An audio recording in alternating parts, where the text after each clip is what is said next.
Uh, Hello. Hello, sir. Assalamu Yes. alaikum. How are you doing? Ah, I'm doing good. So, you're from Saudi Arabia. I'm not from Saudi Arabia, but I'm working here in Saudi Arabia now. Oh, okay, okay, okay. Well, we have been to Saudi Arabia, and actually my parents were living there for some time as well. So I did learn a little bit Arabic. I hope you did as well. كيف حالك? Yeah, I did. I've learned a lot of Arabic words. So Ah, okay, that's interesting. That's interesting. So, yes, Miss Jessica, what do you do? at the moment, I'm working as a professional nurse here in Riyadh. Basically, it's the capital of Saudi Arabia. So at the same time, I'm a student Oh, English. uh-huh. Okay, that's interesting. That's interesting. So, you have signed up for the IELTS exam. So, would you like to please put a little bit light on this thing that you have signed up for IELTS for your masters, for your education purposes, or for the immigration purposes? Well, not.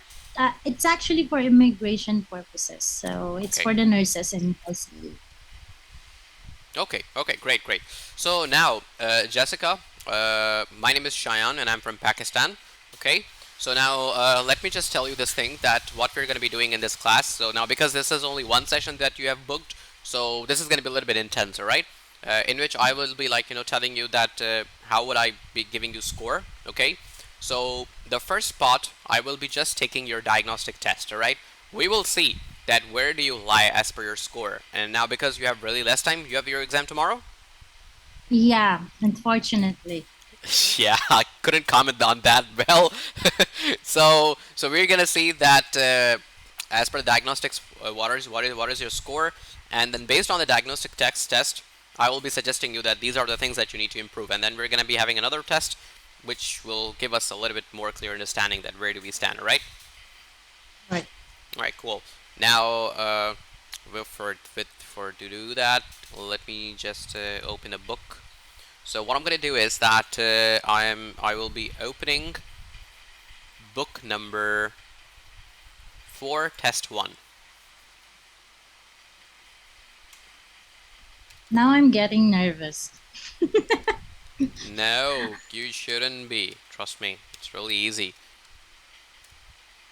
Let me tell you how you need to answer, what you need to think, and how we need to, let's say, process in this situation. Now, Jessica, imagine this thing. Imagine this thing.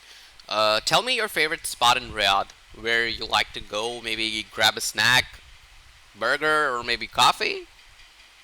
Well, unfortunately, I consider myself as an introvert person, so I don't go wander or visit some place here in Riyadh specifically. My routine would be house and uh, work. That's it. That's pretty much it. Okay, all right. There might be some place. Okay, I do understand you're an introvert person, but let's say maybe if your fan is asking you out, so where do you guys usually go? Uh, well, if my friends were asking me where to go, that would be somewhere, a mall perhaps, and we just buy some things like do our grocery like every once a month or once in a month, please. So, Okay, okay, okay. So imagine this thing, Jessica. Imagine this thing that this time I am your friend. We are working together at that hospital. I am also working as a midwife or let's say as a nurse with you. Okay? okay. And we were there together in the mall and we were buying the groceries, all right? And while buying the groceries, I wanted to have this normal conversation with you, all right? Because I was interested to know that what are your thoughts on these different things, all right? Because you cannot be quiet and silent while roaming in the mall and silent. Yeah, we just kind of have this conversation, all right? All right, okay. So, part number 1, Jessica. I was curious to ask you this thing that are your friends mostly your age or different ages? Well, they are the same age as me since we have the same attitude, I guess.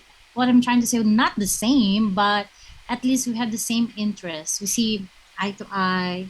So basically, we love music and watch Netflix, hang out together. But we always do that here in my accommodation. Now, after every answer, I'm just going to take a couple of moments in order to put down the diagnostic scores, all right? Okay. Okay.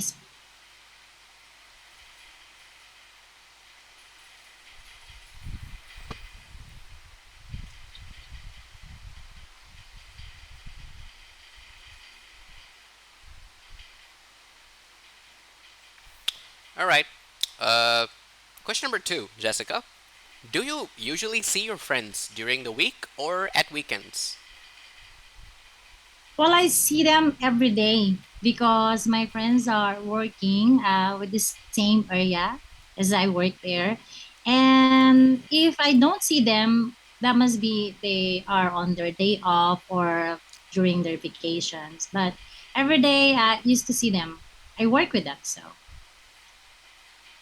it's every day. Okay.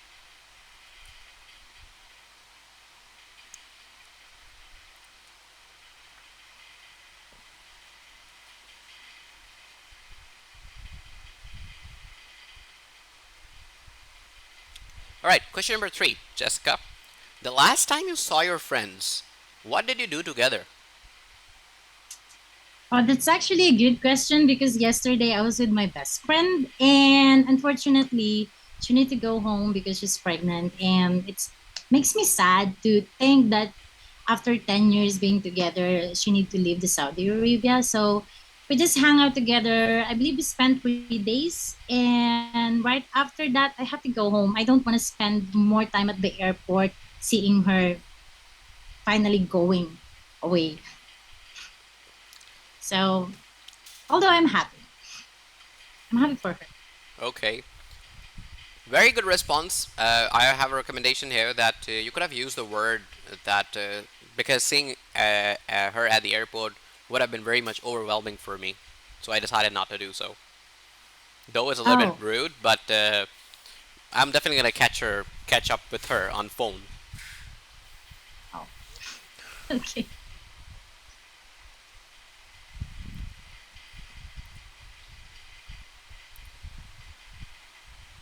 Let me tell you something that, mashallah, you're very content when you're speaking. Your coherence is up to the mark. Wow, you know the word mashallah. Are you Muslim? I'm Muslim, yeah. Yes, Ah, okay. yes, That makes yes. sense. Okay, all right. Okay, where are you from, by the way? From which? Well, what is your region of your country? Well, I'm from Southeast Asia. It's from Philippines. Oh, okay, all right, okay. That's nice.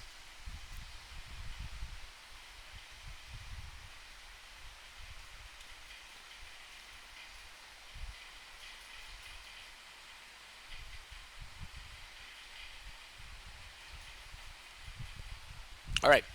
The last question from part one. Excuse me. In what ways are your friends important to you?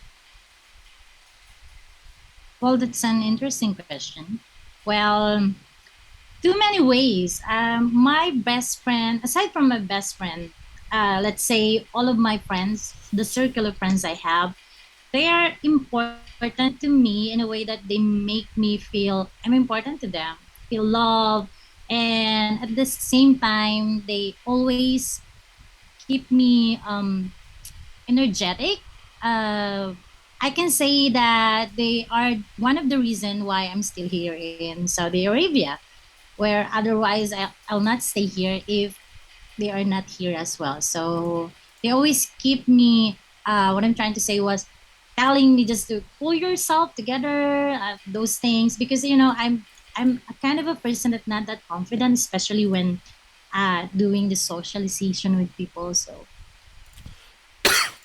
Doing socializing with people or doing yeah yeah socializing with people. Not you don't need to use the word doing socializing people. You just can say the word socializing with people directly. It by itself is a verb, ing in the end. socializing. Okay. Yes. When it comes to socialize, when it comes to do socialize, when it comes to do socializing with people, Okay.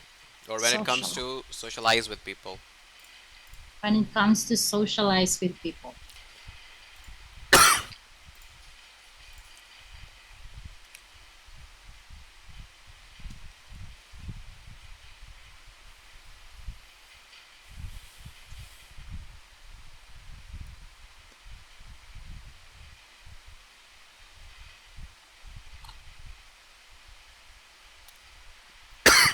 So that was the end of part number one, Jessica.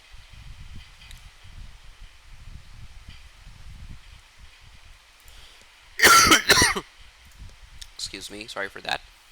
Now, It's okay. let's talk about part number two. And for that, let me just copy paste the prompt in our chat box. Sorry.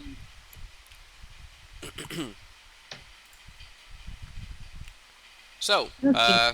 what places you visited with your friends? What interesting places you have visited with your friends? Uh, what is it? What is the place? Where it is located? What you can see there now? And explain why this place is interesting. Okay. So, So you now have to speak. yeah, I'm sorry to not to give you instructions. You have 1 minute, Jessica, to prepare, and your 1 minute starts now.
Okay, Jessica, we're done with 1 minute. I hope you're prepared.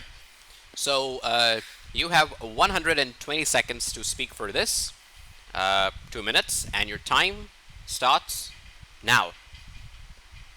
I would like to describe a place that we visited, me and my best friend, to be precise. It's actually her hometown.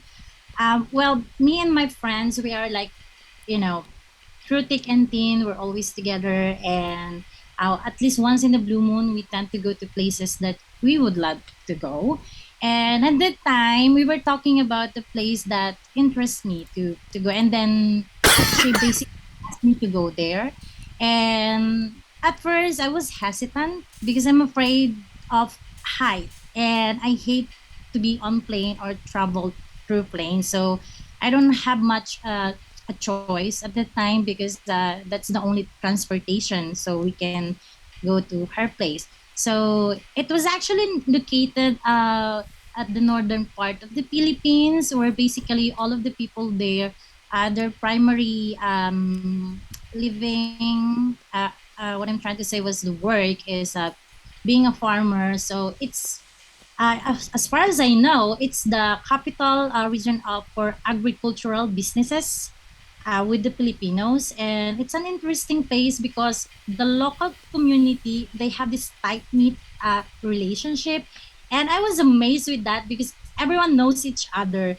One of the things that fascinate me, I guess, every time they are cooking, especially the breakfast or let's say perhaps lunch, they are sharing it with the neighbors, and they're happy with that. I went to this I think supermarket, and I was just amazed that everyone was like they know the name, and then although they were talking with their language or I don't understand them to be very honest. But at the end of the day, it makes me exhausted because we went. too far. I believe all the places. Okay. So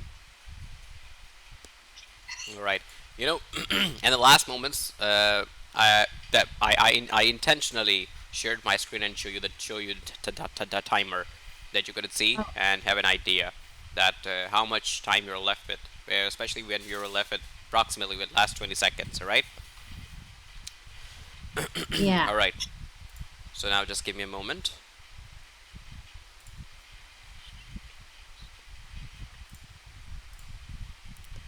So I would just like to quickly comment here that you answered all the questions, but there was an ambiguity in the last question. Explain why this place is interesting, right? So I kind of felt that you just dragged the question number three a little bit more, and Yeah. you just went a little bit off the topic. Though your expressions, your eye contact, it was, and you being natural, actually your expressions, they were in sync with the things that you were telling. You were getting excited, which is actually something encouraged in the IELTS speaking exam, which I personally really like. So, all right, just give me a second now.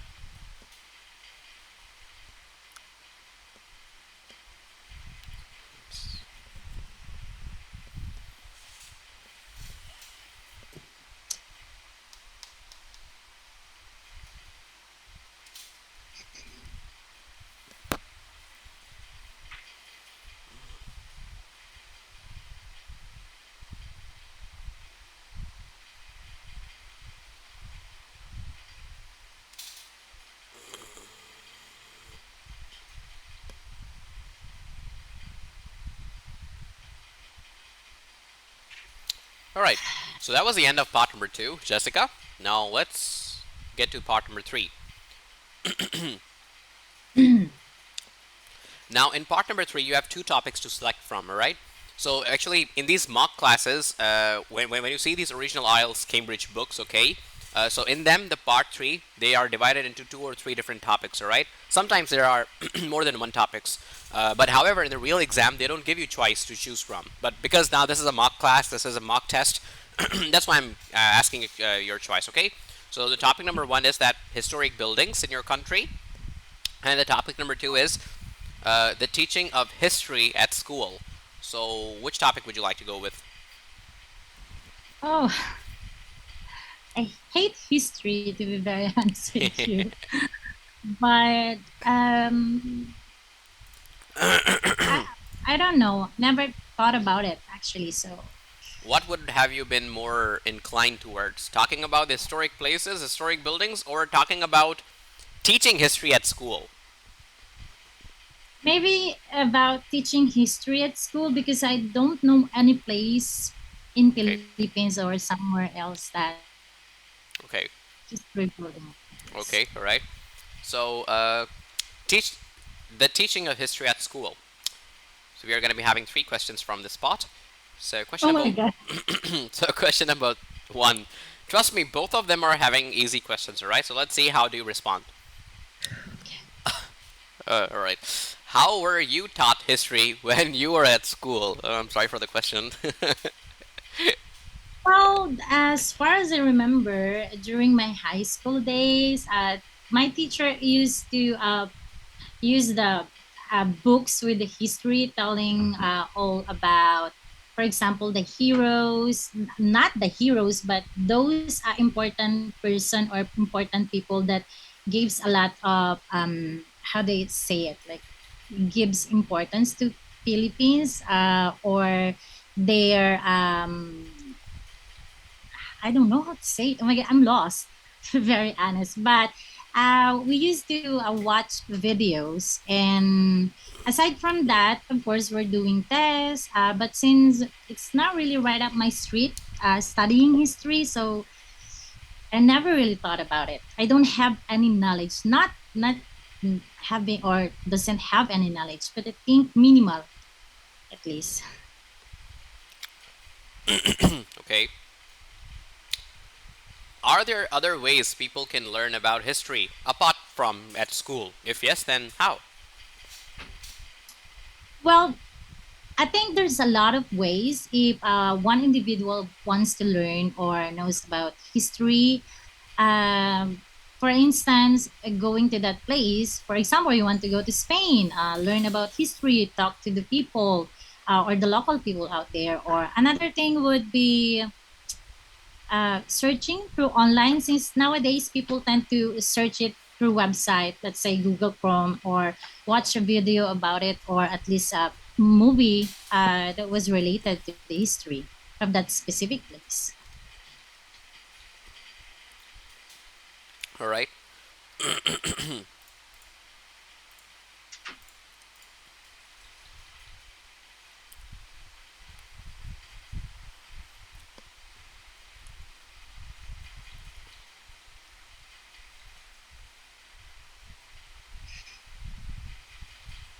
I'm palpitating. It's all right. Okay, no problem. You can take a deep breath. Yeah, I'm actually doing it. All right. Okay. Last question. Last question. All right. Let's take a second last question. Do you think history will still be a school subject in future? If you think like that, I mean yes, then why? I suppose yes, because studying history and nowadays, or let's say 2 decades from now, it's still be essential. It's actually absolutely vital for each nation, because I believe that studying history, it's looking back to your identity as a person. Not only that, showing the love to your culture as well. So as far as I can see it, from the let's say 3 decades from now, they'll still be studying history, because there are some people who are very interested in studying history. So I believe yes, because it's essential. It's vital to everyone. Not to everyone. I mean, to those people who have interest about it.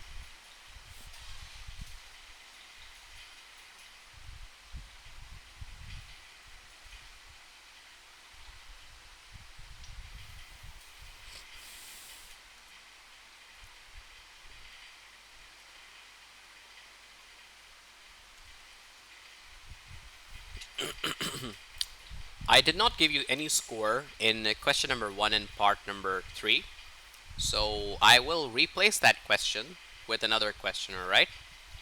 Okay, sir. Yes.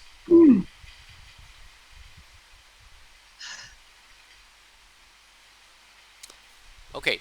Do you think an area can benefit from having an interesting historic place locally? If yes, then in what ways? Do you mean by a place in a specific area if it's going to benefits the local communities? Yes, Or, yes, yes, yes, yes. well, uh, I believe yes, it will benefits them. It's very important if there's a specific place that people knows about because it's popular. Another thing would be it's very highly beneficial for not only for the nation but for that place, for that community and local people, because it can increase their, let's say, economic growth, and they will be famous. Not famous in a way, but let's say being one of the top lists in tourist destination. Okay.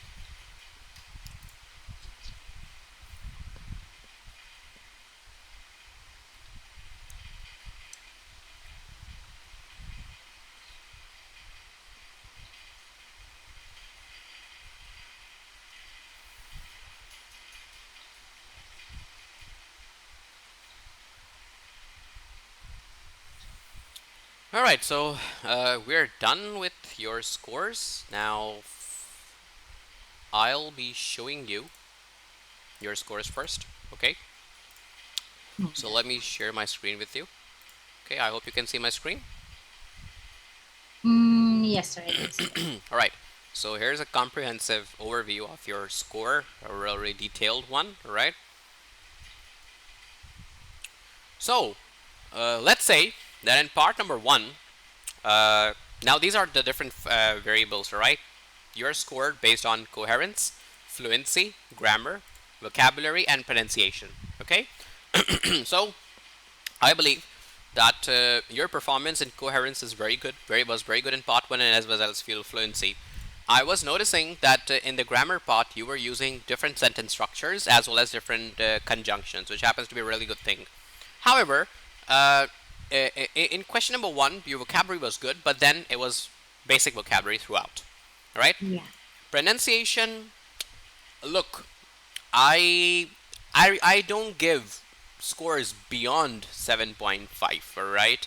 So, I think you did pretty good job in pronunciation because Really? I want to keep the diagnostic tests as realistic as possible, all right?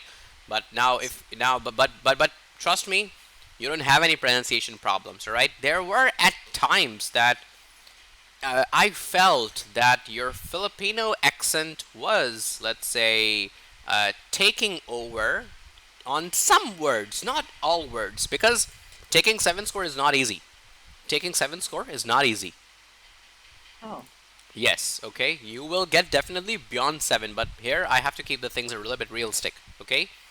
And because you can see here, if you see the, let's say, the overall scores here down here based on the part one only, so it's 7 here, 7.125 here, 7 here, and then 6.75 here. So in total 6.975 means it's 7, which is a good score.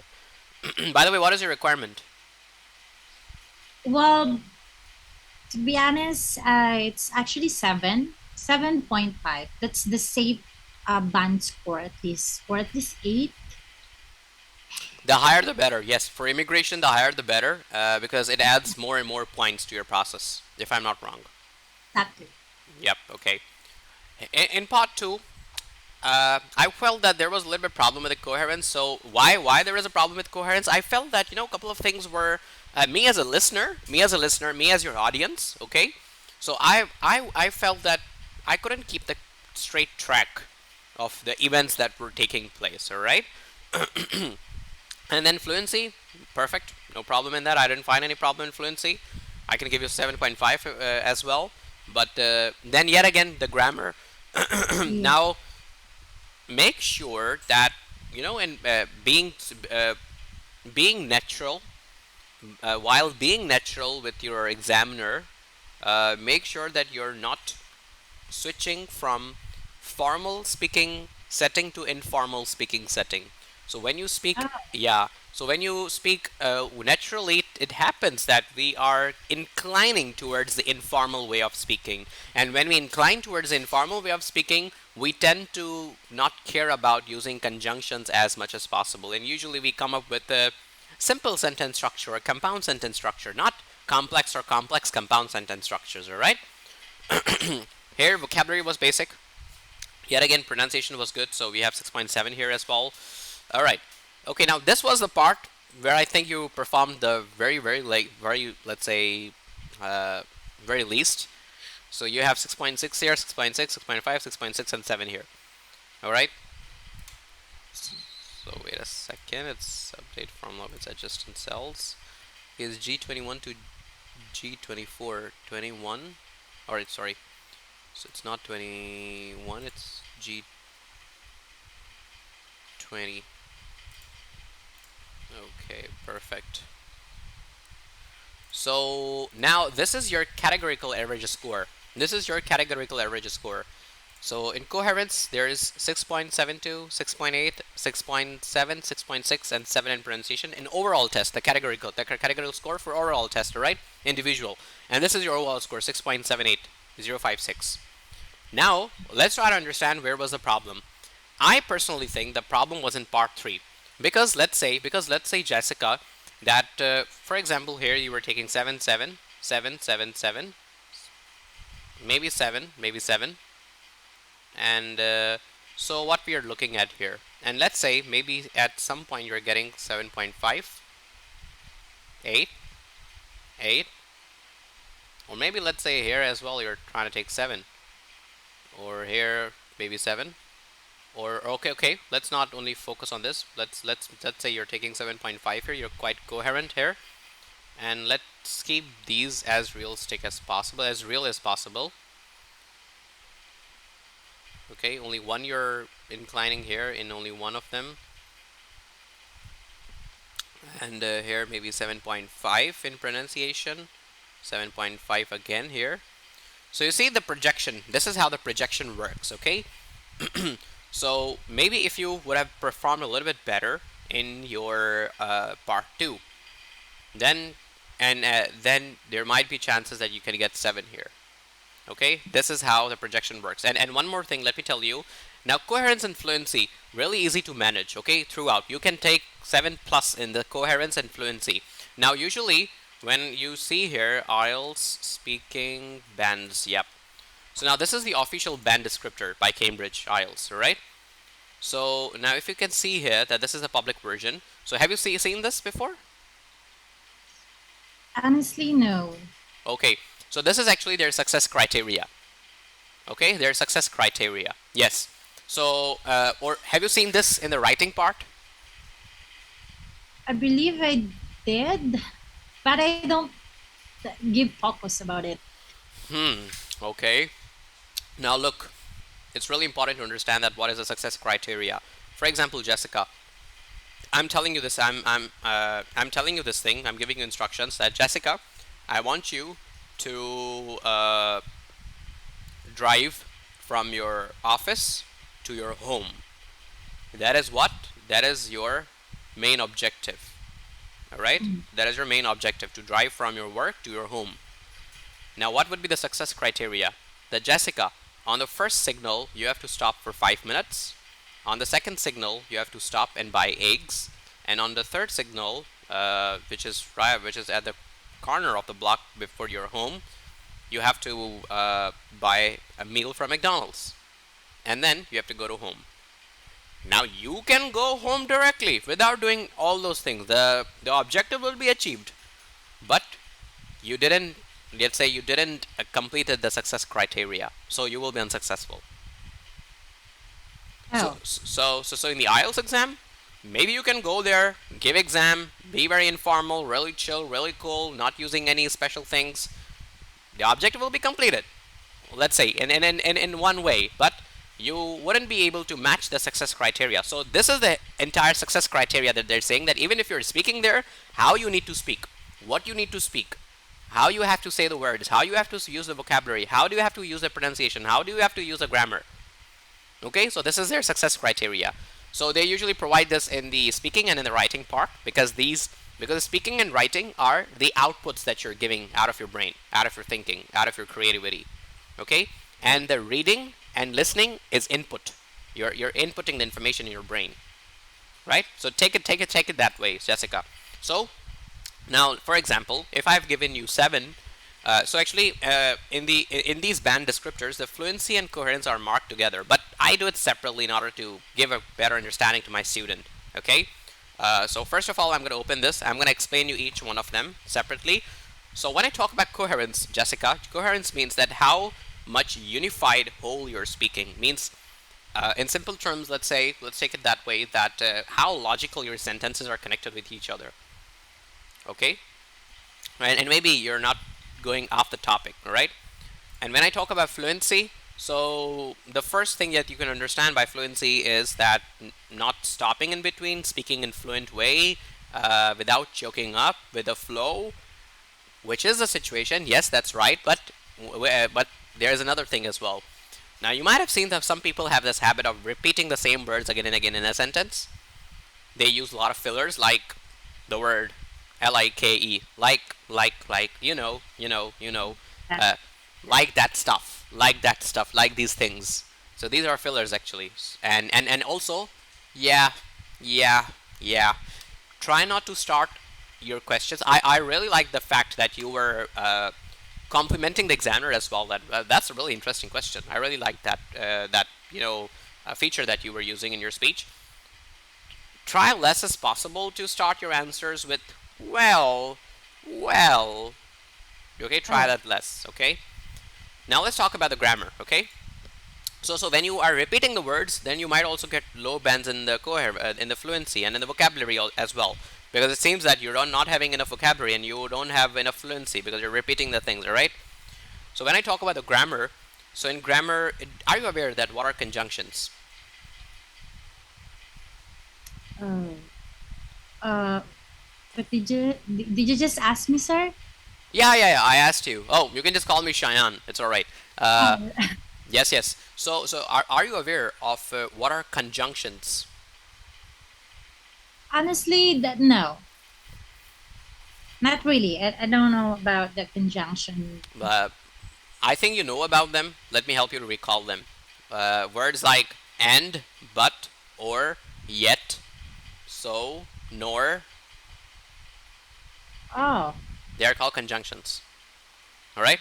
o- okay. And So, then so they are called coordinating conjunctions. Now there's another part there. Now there are another types of conjunctions as well, and they are called correlative conjunctions. And what are they?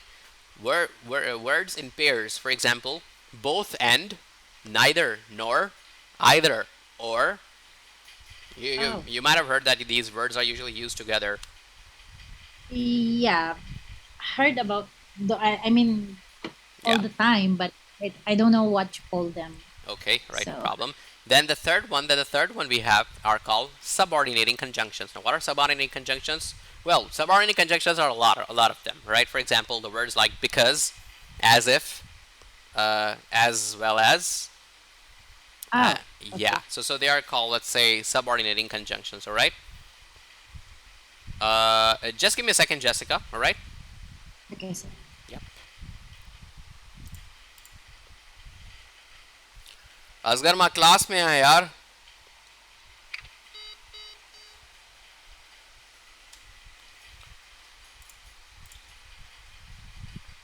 All right. So let me continue. Then we have the fourth type, which are known as conjunctive adverbs. Conjunctive adverbs. Okay, that's a fourth type of conjunction, and usually in that we have words like you can call them connectors as well. For example, however, although, Oh, perhaps, okay. eventually, uh, cohesive. Okay, coherently.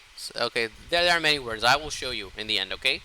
So when you are going Okay, to sir. use, okay, then there's another thing which is called discourse markers, right? Discourse markers. Discourse markers are the words that you use them where they are needed to be used in order to be more precise. For example, when you have to give example to someone, you usually say, for example, you can say, for instance, Mm-hmm. all right, or let's say when you want to sequence something, when you want to tell a sequence to someone, so you might use the words firstly, secondly, to begin with, in the beginning, in the ending, when you want to sequence something, or let's say when you want to emphasize something, highlight something, so you might use the words like uh, okay, okay, even I cannot remember them really quickly, so just give me a second that I can, let's say, show you. All right. Okay, noon. Sorry, my desktop is just clustered with a lot of different folders and files. So yeah, here you go. For emphasizing, let's say in conclusion, finally, to sum up with, to end with, lastly, shortly. For example, for adding, if we want to add something when we are having a sentence. Also, moreover, furthermore, additionally, besides, in addition to, for showing cause and effect. Therefore, thus, consequently, hence, as a result of, or as a result, usually we use these words, right? For sequencing, as I told you, for comparing, when you are comparing things, maybe you can use the words like similarly, likewise, in the same way. For contrasting, okay, like telling the opposite of something. For I can use the word however, whereas, despite this fact. All right, wait a second. So I was showing you something. Oh my god, where were we? So yeah, I was showing you this discourse markers, all right? And then, for example, if you want to generalize something, oh, okay, this is not emphasizing. This is, let's say, in conclusion, all right? For if you want to generalize something, so we can say on the whole, in general, broadly speaking, as a rule, in most cases, or let's say for indicating time, in the past, not so long ago, recently, so now these are all normal English words from dictionary, right? But just to categorize them, that where they can be used and how they can actually really help us. So with respect to that, we can, let's say, have even better understanding. All right. So there's another list as well of discourse markers, a little bit more comprehensive one. Uh, Now, for example, adding, when you want to add something, you can use the words like and, also, as well as, moreover, to, furthermore, additionally. If you want to compare something, then we have words like similarly, likewise, as with, like, equally, in the same way. Qualifying means, like, telling something in contrast a little bit. But, however, although, unless, except, apart from, as long as, if. And if you want to contrast something, telling it something in opposite. Whereas, instead of, alternatively, otherwise, unlike. On the other hand, conversely, emphasizing means highlighting something, alright?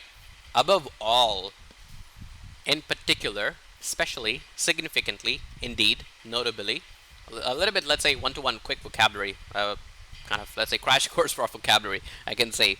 Uh, then we want to say cause effect, illustrating. Okay, check this out. Illustrating means giving examples. For example, such as, for instance, in the case of, as revealed by, illustrated by. So many different words we can use here. So these are all discourse markers, alright, Jessica? And now, let me show you some conjunctions, okay? Now here's the list of conjunctions, the one I was discussing with you. So the coordinating conjunctions are for, and, nor, but, or, yet, so. And then we have correlative conjunctions, alright? You know, the one used in pairs. Both and, whether or, not only, but also, either or, neither nor. So to understand them more clearly, let's try to have some examples here. Correlative, okay, correlative conjunctions, sentences, alright? So let's try to see them here, just to understand it quickly. Okay, check this out. She is both intelligent and beautiful. Okay. I will either go for a hike or stay home and watch TV. Either or. Then, at number 3, Miss Jessica, Jerry is neither rich nor famous. Oh. That's how they're used, okay? He is not only intelligent, but also very funny. We friends not only went to the mall, but also we went to a hospital. Okay. In your case. Okay? Would you rather go shopping or spend the day at beach? Maybe you're asking this question from your friends, right? So there could be, yeah, there could be, let's say, different meanings, right? So what are you gonna use here? She is neither polite. Nor funny. Cool, good. She is neither. Okay, not funny. Okay, we already have the answer here. Did you see the answer? Yes. Ah. I read Okay. Oh my God, how stupid of me! I'm showing you the answers and the question at the same time. Okay, so you got the idea. You got a basic understanding of this, right? Yes, sir. Okay, Jessica, give me a second, man. Let me just bring a glass of water for myself, right? I'm thirsty. I've been taking classes since 3 hours. All right, just give me a second. Okay, Okay. wait, wait.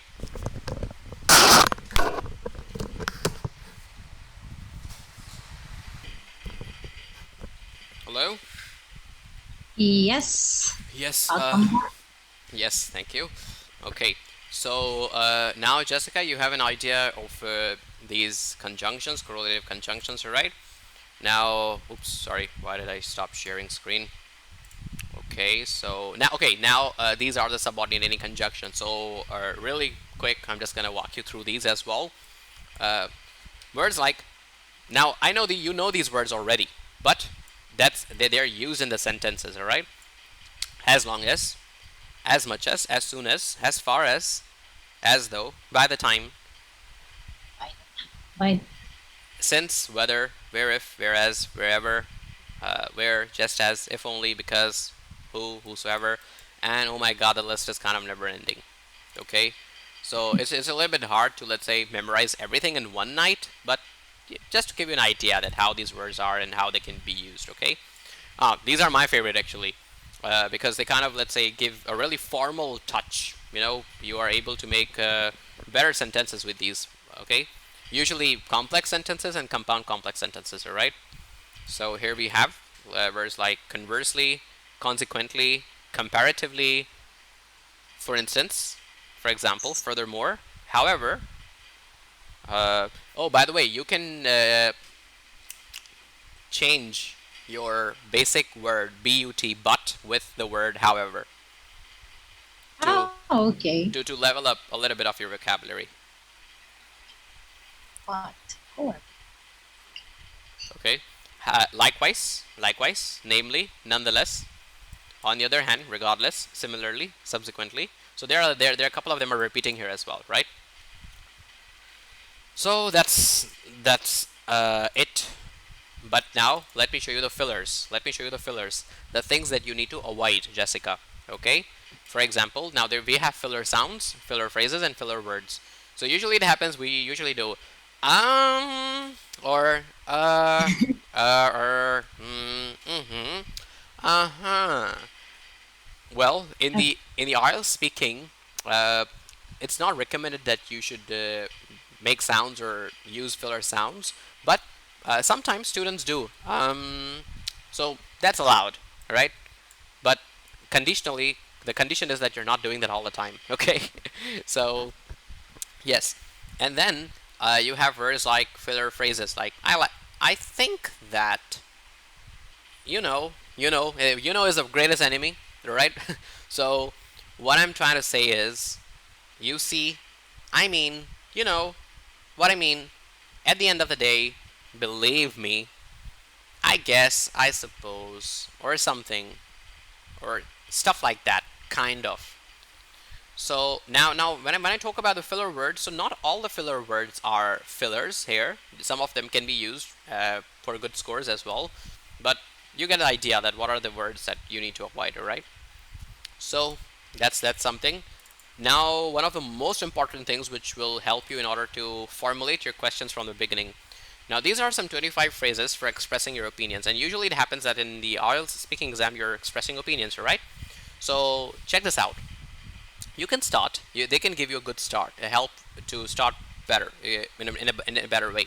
For example, according to me, in my opinion, instead of using the basic words, Jessica, like I think, I believe, I feel, I guess, you can use, in my opinion, according to me, it seems to me that, from my point of view, as far as I'm concerned, from my viewpoint, from my perspective, generally it is thought that my impression is that I hold the view that it is generally accepted that uh, okay, I'm of the opinion that okay. Oh, by the way, take a screenshot of this. You can take a screenshot of this, and at least you can keep on revising them. It's easy to revise them. Okay. Thank you. You're welcome.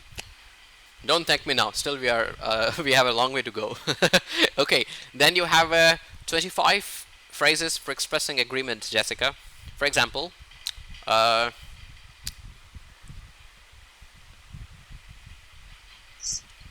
I'd go along with that view to point. I see exactly what you mean. So in the IELTS exam, you usually don't agree with the examiner. You kind of agree with them, but you don't use these sentences that often, right? But let's say to bump up your vocabulary a little bit, I totally agree. Definitely, absolutely. I see your point. Or maybe something like I'd go along with that, and then sharing your point of view. That's it. Then we have some 25 phrases for disagreement, and then 25 phrases for interruption. We usually don't interrupt and don't disagree with the examiner. We really don't want bad scores. Yeah, exactly. Yeah. Okay, so what else? What else is left? Well, I think these are all the basic things that I really wanted to show you and tell you, that how you can, let's say, process them and be much better in them. Oh, by the way, do you have an idea of different sentence structures? Simple sentence, compound sentence, complex sentence, and complex compound sentences. Hmm. Not really. Okay, all right, no problem. So let me show you sentence structures. Okay, really quickly, because you know them, but you don't you just don't remember the names. That's actually the situation, because your English is very, very good. Trust me. I was really impressed when you first started to speak. I was impressed with your accent. So, mashallah, I think you're at a good place, and inshallah, you'll get a good score. Okay, and this and take this as let's say as a skill for not only speaking but also for writing as well, because they want you to use complex sentences and complex compound sentences in the writing in the essay in order to get good score. Okay, because the first part in the general training is for is a letter, a formal letter, informal letter. Okay, but the second one is essay, so make sure in essay you're using complex and complex compound sentences. Now what are they? I'll show you. Now look, in simple sentence there's only one clause. Okay, so basically there are two clauses. Okay, independent clauses, dependent clauses. What is a clause? A clause is a sentence which has a subject and a verb. Okay, a subject and a verb. Okay, and it expresses a complete thought in an independent clause. But in dependent clause, you usually don't have a subject and a verb. But even if there is a subject and a verb, it does not gives you a complete thought. It does not gives you a complete thought. For example, here you go. I like coffee. I, subject, like, verb, coffee. Mary likes tea. Jessica likes her country. Okay, the or Mary did not go to the party. Independent, totally independent, doesn't need any other sentence to support. By reading it, it gives complete thought. Simple sentence. That's why we call it simple sentence structure. Okay. Now, what is compound? Compound means two different things combining together. All right. Compound sentence, or let's say a collection of kind of things combining together. Now, this is the formula for a compound sentence. See, this is the formula here. This one, the one in the green. Independent sentence joined with a coordinating conjunctions. And what were the coordinating conjunctions? We just studied. That's why it's important to study coordinating conjunctions in order to make these sentences, because they're used over here. How? Let's read them out. I like coffee. Jessica likes tea. I like coffee and Jessica likes tea. Now, and it's a connector. It's combining two sentences, two clauses together. But if I say them separately, independently, like I like coffee, so it is giving a complete meaning. And if I say this separately, Jessica likes tea, it is also giving me a complete meaning. Oh yeah, Jessica likes tea. It's alright. Mary went to work, but John went to the party. But see, but and these were our coordinating conjunctions that we just studied. So here are the 7 coordinating conjunctions which we just studied. But, and, but, or, nor, for, yet, so. Clear? Yes, sir. Okay, good. Then we have complex sentences. Right now, okay, this is the real deal. This is a real deal on what the examiners usually give you good marks, right? Now here what happens, Jessica? Independent clause, subordinating conjunctions, and dependent clause. That's the formula. Okay, remember subordinating conjunctions? Um, The yellow ones. The yellow ones. Where did they go? These one. These guys. The yellow one. After, although, just as, where. Yeah, yeah. uh, Yes. Okay. So check this out. We missed our plane because we were late. Now, for a moment, Jessica, imagine this thing, that if you're saying this to someone, we missed our plane. So it is giving a complete meaning. Okay, you missed your plane. Okay. But for example, if you're saying this to someone, we were late. we were- We were late.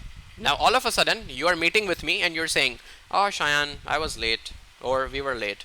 So I might ask you that for what you were yeah, late. For yeah, what you were late. It doesn't gives me a complete meaning, because it's dependent. It depends on the first one. yeah. Yeah. Okay. So our dog barks, or my dog barks. Yeah. All right. Okay. Clear. Has an independent meaning. Okay. If I say it independently to someone when I'm meeting first time, Jessica, you know what? My dog barks. Okay. Yeah. It's understandable. But when I meet with you for the first time, hey Jessica, what's up? Jessica, you know what? He hears noises. You say, Cheyenne, come on, you're scaring me. Who hears noises? Yeah. So see, they're not having the meaning, all right?